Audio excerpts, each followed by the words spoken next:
ಮೊದಲನೇದಾಗಿ ನಾನು ಶರತ್ ಸರ್ಗೆ ಧನ್ಯವಾದಗಳನ್ನ ಹೇಳೋಕ್ಕೆ ಇಷ್ಟಪಡ್ತೀನಿ. ಇವತ್ತಿನ ತರಬೇತಿ ತುಂಬ ನಮಗೆ ಯೂಸ್ಫುಲ್ ಆಯಿತು.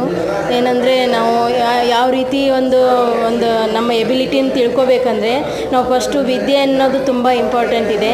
ಹಾಗಾಗಿ ವಿದ್ಯೆ ಕಲಿತು ನಮ್ಮ ಶಕ್ತಿ ಏನಂತ ನಾವು ತಿಳ್ಕೊಬೇಕು ಅಂದರೆ ಈ ತರಬೇತಿ ನಮಗೆ ಮುಖ್ಯ ಅನ್ನಿಸ್ತು. ಹೀಗಾಗಿ ನಾವು ಈ ತರಬೇತಿನ ತೊಗೊತಾ ಇದ್ದೀನಿ. ನನಗೆ ತುಂಬ ಸ್ಯಾಟಿಸ್ಫ್ಯಾಕ್ಷನ್ ಇದೆ. ಇನ್ನೂ ಹೆಚ್ಚಿನದಾಗಿ ನಾನು ಕಲಿಬೇಕಂತ ಆಸಕ್ತಿಪೂರ್ವಕವಾಗಿದ್ದೀನಿ. ಎಲ್ಲರಿಗೂ ಧನ್ಯವಾದಗಳು. ನನ್ನ ಹೆಸರು ಶೋಭಾ ಅಂತ. ನಾನು ಕೆಂಗೇರಿ ಉಪನಗರದಿಂದ ಬಂದಿರೋದು. ಇದು ಶರತ್ ಕುಮಾರ್ ಸರ್ದು ಕ್ಲಾಸ್ ಇದೆ ಅಂತ ಗೊತ್ತಾಯಿತು. ನಮ್ಮ ಟೀಮು ನನಗೆ ಹೇಳಿದ್ರು. ನಾನು ನೆಟ್ವರ್ಕಿಂಗ್ ಮಾರ್ಕೆಟ್ಗೆ ಬಂದು 2 ಮಂತ್ಸ್ ಆಯ್ತು ಅಷ್ಟೇ. ಈ ಕ್ಲಾಸ್ ಮುಖಾಂತರ ನಾನು ಮುಂದೆ ಬೆಳಿಬೋದು ಅನ್ನೋ ಒಂದು ಉದ್ದೇಶಕ್ಕೋಸ್ಕರ ನಾನು ಇಲ್ಲಿಗೆ ಬಂದಿದ್ದೀನಿ.